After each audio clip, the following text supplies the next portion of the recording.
शाम के चाय के साथ अगर आप भी कुछ चटपटा खाने के शौकीन हैं तो आप ये मुरमुरा नमकीन ज़रूर ट्राई कीजिएगा। बनाने में सिर्फ 10 मिनट लगेंगे और आप इसे महीनों स्टोर करके रख सकते हैं। बच्चों से बड़े को सभी को बहुत पसंद आता है। नमस्कार दोस्तों, स्वागत है आप सभी का एक बार फिर से हमारे चैनल सपनों की रसोई में। और आज हम बनाएंगे बहुत ही टेस्टी मुरमुरा नमकीन, जो कि झारखंड बंगाल की बहुत ही फेमस रेसिपी है। आप इसे 10 मिनट में बना करके रख लीजिए और महीनों एंजॉय कर सकते हैं। तो रेसिपी पसंद आए तो वीडियो को लाइक कमेंट शेयर जरूर कीजिएगा। वीडियो को स्किप मत कीजिएगा, पूरा देखिएगा। तो यहाँ पे चलिए बनाना शुरू करते हैं। सबसे पहले हमें कर लेना है मूंगफली को फ्राई। तो मूंगफली को इस तरह से झारे में डाल करके अच्छे से क्रिस्पी होने तक हमें फ्राई कर लेना है।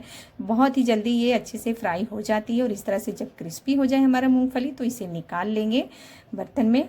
और उसके बाद हम करेंगे अगली चीज़ फ्राई। तो यहाँ पे मैंने 2 बार मूंगफली को फ्राई किया है। उसके बाद हमने ले लिया यहाँ पे मखाने, और मखाने को भी इस तरह से ऑयल में डाल करके क्रिस्पी होने तक इसे भी हमें अच्छे से फ्राई कर लेना है।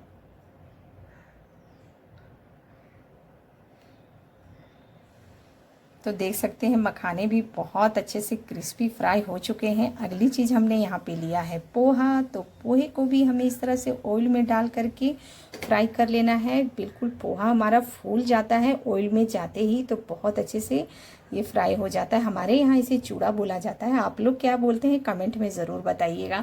तो इस तरह से हमने पोहे को भी फ्राई कर लिया है। अब हमें ले लेना है करी का पत्ता और उसमें डाल देंगे हम सूखी मिर्च, जिससे कि बहुत ही अच्छा टेस्ट आएगा। तो दोनों चीज़ों को इस तरह से ऑयल में इसे भी फ्राई कर लेंगे और इसे भी हम इसमें मिक्स कर देंगे।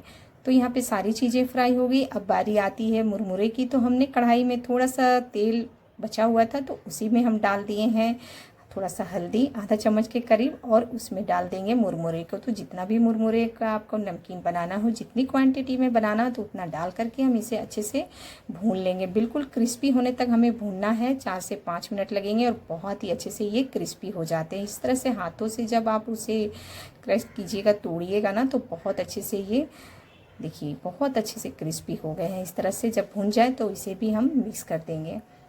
तो सारी चीज़ें बहुत अच्छे से भून गई हैं और ये नमकीन हमारे बनने में, सच बता रही हूँ, 10 मिनट से ज़्यादा बिल्कुल भी नहीं लगता है और बन करके तैयार हो जाता है। आप इसे सफ़र में भी लेके जा सकते हैं। अब इसमें डाल देंगे स्वाद के अनुसार नमक डालेंगे। थोड़ा सा हम इसमें काला नमक डालेंगे जिससे अच्छा टेस्ट आएगा। तो यहाँ नमक को हमें हिसाब से डालना है, क्योंकि नमक हम इसमें मुरमुरे में भी नमक होती है ना। थोड़ा सा हम इसमें लाल मिर्च डालेंगे, थोड़ा सा भुना जीरा पाउडर डालेंगे, धनिया का पाउडर डालेंगे। सारी चीज़ों को भून करके और उनके पाउडर बना करके इसमें डालिएगा, इससे बहुत अच्छा टेस्ट आएगा। और 1 चम्मच हम इसमें चाट मसाला डालेंगे। थोड़ा सा हम अमचूर पाउडर भी डालेंगे, जिससे खट्टा का जो स्वाद आएगा ना बहुत ही अच्छा चटपटा लगेगा। तो शाम के चाय के साथ खाने के लिए बहुत ही बेस्ट ऑप्शन है। सारी चीज़ों को मिक्स कर देंगे और बहुत कम समय लगता है बनने में। तो ये देखिए सारी चीज़ें हमारी बन करके तैयार हो गई है, हमारी चटपटी सी नमकीन। अब इसमें आप चाहें तो कोई अपना मनपसंद नमकीन मिक्सचर कुछ भी आप मिक्स कर सकते हैं। नहीं करना चाहें तो कोई बात नहीं, ऐसे भी बहुत ही अच्छा लगता है, बहुत ही अच्छा टेस्ट आता है। इस तरह से आप बना करके और इसे स्टोर करके रख दीजिए, महीनों एंजॉय कीजिए। कोई मेहमान घर पे आ जाता है, झटपट से कुछ भी बनाने का मन ना हो तो आप इसे चाय के साथ दे सकते हैं, उन्हें भी बहुत पसंद आएगा। तो फ्रेंड्स, आप लोगों से छोटी सी रिक्वेस्ट है, अगर ये हमारी छोटी सी वीडियो आप लोगों को अच्छी लगी है तो प्लीज़ वीडियो को लाइक कमेंट शेयर ज़रूर कीजिएगा। और चैनल पे हाइप का ऑप्शन आता है तो हाइप भी ज़रूर दीजिएगा। हमारे चैनल पे आप पहली बार आए हैं तो चैनल को सब्सक्राइब ज़रूर कर लीजिएगा, नोटिफिकेशन ऑन ज़रूर कीजिएगा। चलिए मिलते हैं नेक्स्ट वीडियो में नई रेसिपी के साथ। तब तक के लिए अपना ख्याल रखें, ध्यान रखें, खुश रहें, मस्त रहें।